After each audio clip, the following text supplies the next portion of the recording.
Bonjour à chacun, bienvenue dans cette cinquième session de Laisser l'esprit vous diriger.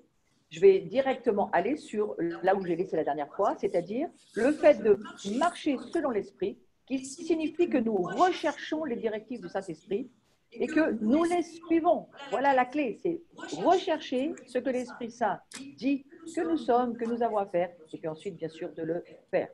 Le fait de marcher selon notre identité réelle en Christ fait partie de la marche selon l'Esprit. Laissons l'Esprit nous diriger. Donc nous allons voir qu'il y a trois types de personnes qui sont décrites dans la Bible en ce qui concerne la vie par l'Esprit. Il y a tout d'abord l'homme naturel, l'homme spirituel et l'homme charnel. Voilà les trois types de personnes. Nous pouvons trouver cette explication dans 1 Corinthiens, chapitre 2, verset 14, et puis ensuite dans la suite. Ces versets nous décrivent les trois façons dont les gens agissent vis-à-vis de l'Esprit Saint. Et nous allons directement aller voir ce que la Bible nous explique concernant l'homme naturel. C'est quoi l'homme naturel? L'homme qui n'a que des facultés naturelles ne peut pas percevoir ce qui vient de l'Esprit de Dieu, il n'accepte pas ses dons et n'admet pas les vérités spirituelles. 1 Corinthiens, chapitre 2, verset 14. Donc on voit que cette personne, elle a une âme, la Bible l'appelle l'homme animal, car elle ne reçoit pas les choses de l'Esprit de Dieu. Elle est physiquement vivante, mais spirituellement morte, séparée de Dieu. Elle mène une vie d'indépendance vis-à-vis de Dieu. L'homme naturel vit selon la chair. C'est toutes les explications que nous avons vues dans le cours précédent. C'est la personne qui va vivre selon les désirs et les convoitises de sa chair. Ses pensées, ses émotions, sa volonté sont dirigés par sa chair et tous ses choix et ses actes reflètent les actions de la chair citées dans Galates chapitre 5 au verset 19 et la suite. Parce qu'il n'a pas d'appui spirituel pour faire face aux anxiétés de la vie, il se peut qu'il souffre d'un ou même plusieurs troubles physiques. C'est là où on retrouve les migraines, les maux de tête, les tensions, estomac irrité, urticaire, éruption de peau, allergies, asthme, arthrite, spasmes, palpitations et troubles respiratoires et beaucoup d'autres genres de ce type d'inconfort, pour ne pas dire même de maladie. L'homme naturel pêche automatiquement. Pourquoi? Parce que c'est une loi. Si nous avons une nature de péché, nous ne pouvons que produire que du péché. On ne peut pas produire autre chose que la nature que nous sommes. C'est pour ça que Jésus viendra pour changer notre nature, du reste. Parce qu'il mène une vie complètement indépendante de Dieu, dirigé par sa chair, sa pensée, et donc ses émotions et sa volonté, ce qui fait partie de son âme. L'âme, je vous rappelle, c'est la vie, volonté, I, intelligence, E, émotion, V, I, E. Souvenez-vous que l'âme, c'est aussi considéré dans la Bible comme la chair, comprenant l'âme et le corps, rien à voir avec le Saint-Esprit. Et donc, cette personne, cet homme naturel, il est dirigé par son âme, il est dirigé par ses désirs personnels, par ses émotions personnelles, c'est sa volonté personnelle qui va primer sur tout. Cet homme peut penser qu'il est libre de choisir son comportement, mais puisqu'il vit par la chair, il marche inévitablement selon la chair. Et ses choix reflètent les œuvres de la chair citées dans le livre des Galates. L'homme naturel, bien sûr qu'il possède un corps, mais sa vie n'est pas en harmonie avec les plans de Dieu pour lui. Dans ce monde de stress, sans base spirituelle, pour faire face aux problèmes de la vie ou pour prendre des décisions positives, l'homme naturel peut succomber à beaucoup de désordres physiques. La plupart aussi sont physiques. La paix intérieure et l'assurance de la présence de Dieu dans notre vie ont une influence positive sur notre santé physique, tous les problèmes psychosomatiques, dont il sera question. Les actions, les réactions, les habitudes, les souvenirs de l'homme naturel sont tous gouvernés par la chair qui laisse la porte ouverte au péché. Parce que la chair pécheresse n'est pas contrôlée dans la vie de cette personne, de cet homme ou cette femme charnelle, l'homme naturel, pas charnel, pardon, l'homme naturel, la femme naturelle, luttera contre des sentiments d'infériorité, d'incapacité, de culpabilité et de doute. Ça va miner tout son être naturel. Maintenant, nous allons voir l'homme spirituel, parce qu'on va faire une grande différence entre l'homme naturel et l'homme spirituel. Et en troisième lieu, nous parlerons de l'homme charnel. L'homme spirituel, nous dit la parole de Dieu dans 1 Corinthiens chapitre 2, verset 15, Celui qui possède l'esprit est capable de tout comprendre et approfondir. Il sait apprécier les faits et les idées à leur juste valeur et peut se former un jugement équitable sur tout. L'homme spirituel, on le voit aussi, a un corps, il a une âme, et je vous redis bien qu'il est un esprit. Cet homme a subi une transformation remarquable comparée à l'homme naturel qu'il était avant sa naissance spirituelle. Lors de sa conversion, son esprit s'est uni à Christ. Et c'est cela qui fait que son esprit devient vivant éternellement s'il reste avec son Dieu éternellement. La vie spirituelle qui résulte de cette union est caractérisée par le pardon des péchés, l'adoption dans la famille de Dieu et la prise de conscience de sa valeur personnelle. Autrefois, un être naturel, comme la personne dont nous avons parlé précédemment, il a été transformé par la foi en Christ et son esprit a été uni à l'Esprit de Dieu. La direction et l'énergie pour vivre lui viennent de l'Esprit de Dieu qui habite en lui plutôt que de se laisser diriger par sa chair qui n'est plus du tout là en direction de l'homme spirituel. L'âme de l'homme spirituel montre également des changements produits par la naissance spirituelle. Il reçoit désormais son impulsion de l'esprit et non de la chair. Ses pensées sont continuellement renouvelées, ses émotions sont caractérisées par la joie et la paix, ce qui est aussi une des manifestations du royaume de Dieu. La paix et la joie manifestent que vraiment le royaume est là et que la présence de Dieu est là, plutôt que par la lutte continuelle intérieure entre son âme qui veut tout diriger et tous les désirs que sa chair peut vouloir mettre en pression sur lui. Il est libre de choisir de ne pas marcher selon la chair. Il exerce sa capacité de choisir de marcher selon l'esprit. Et ça, c'est le côté important. Il exerce sa capacité. Vous voyez, la marche par l'esprit, le fait de se laisser diriger par l'esprit, c'est une marche. Marcher par l'esprit, ce n'est pas écrit « restez assis pour vivre la vie d'esprit » ou « courez avec la vie d'esprit ». Non, c'est une marche et nous apprenons à progresser au travers de la capacité de choix que nous avons chacun d'une façon individuelle. Dans la mesure où il choisit de vivre par l'esprit, sa vie porte le fruit de l'esprit. Son choix va amener une conséquence. Choisir de marcher par l'esprit va amener les fruits de l'esprit. Le corps de l'homme spirituel est maintenant l'habitation du Saint-Esprit, offert en sacrifice vivant d'adoration et de service à Dieu. Et vous pouvez voir sur les schémas, vous pouvez aller revoir si vous voulez, dans le cours, ô combien il y a des différences entre l'homme naturel et l'homme spirituel. La chair qui est habituée à vivre indépendamment de Dieu, sous la vieille nature que nous étions avant de donner notre vie à Jésus, elle est encore présente dans la vie de l'homme spirituel.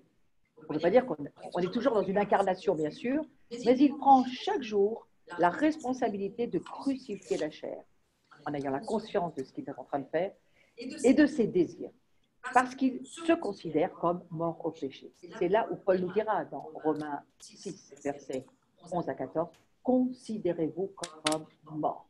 Mort de votre vieille nature, mort de ce que vous étiez quand vous êtes né avant de connaître Jésus-Christ. Considérez-vous comme mort à cette nature de péché, parce que si vous ne vous considérez pas comme mort à cette nature de péché, vous vivrez selon ce que vous croyez. Donc il faut vous considérer comme mort et vivre par la foi notre identification avec Jésus-Christ, qui lui est mort pour nous, pour que nous puissions recevoir sa nouvelle nature. La description de l'homme spirituel est idéale, bien sûr, c'est le modèle de maturité vers lequel nous tendons tous. Dieu a tout accordé pour que cette description de l'homme spirituel dans sa parole devienne une réalité pour nous personnellement. Mais la plupart d'entre nous, nous vivons quelque part sur la pente, entre le sommet de la maturité spirituelle et puis les profondeurs du comportement charnel. Et bien entendu, je le redis, la sanctification est un chemin sur lequel nul ne verra le Seigneur, mais nous devons comprendre que c'est un chemin et nous devons accepter de tomber et de nous relever. Si nous marchons par l'Esprit, nous pouvons être sûrs que notre maturité, notre croissance, notre sanctification progressera vers cet idéal, j'ai presque envie de dire, ce chemin de la perfection dont il est question. Il est question de ce chemin de la perfection lorsque nous parlons du temple, en allant du parvis au lieu saint, au lieu très saint.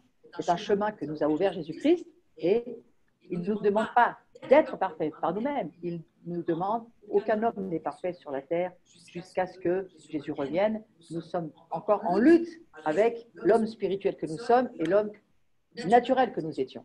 Et pour ne pas, on va le voir plus tard, rester un être charnel, alors il nous faut aller de progrès en progrès, de gloire en gloire, et il faut nous encourager à nous dire, nous sommes des saints qui péchons de moins en moins. Alors allons voir maintenant, c'est quoi l'homme charnel? L'esprit de l'homme charnel, il est identique à celui de l'homme spirituel. L'homme charnel, il est chrétien, spirituellement vivant en Christ, déclaré juste par Dieu. Mais là s'arrête la similitude avec ce que Dieu dit être chrétien. Plutôt que d'être dirigé par l'esprit, ce croyant choisit de suivre les impulsions de sa chair. Il est croyant, mais il choisit de suivre sa chair plutôt que de suivre l'esprit. Libre de choisir de marcher selon l'esprit et porter du fruit de l'esprit, il participe continuellement au péché en suivant volontairement la chair. Son esprit est occupé par des pensées charnelles et ses émotions sont tourmentées par des sentiments négatifs. Il se tourne continuellement vers les choix opposés à l'esprit, proposés par la chair. Ses pensées sont divisées, occupées par des pensées charnelles. Ses émotions sont instables, troublées par des sentiments négatifs. Et son corps manifeste souvent les mêmes symptômes que celui de l'homme naturel. En conséquence, sa vie quotidienne ressemble plus à celle de l'homme naturel qu'à celle de l'homme spirituel.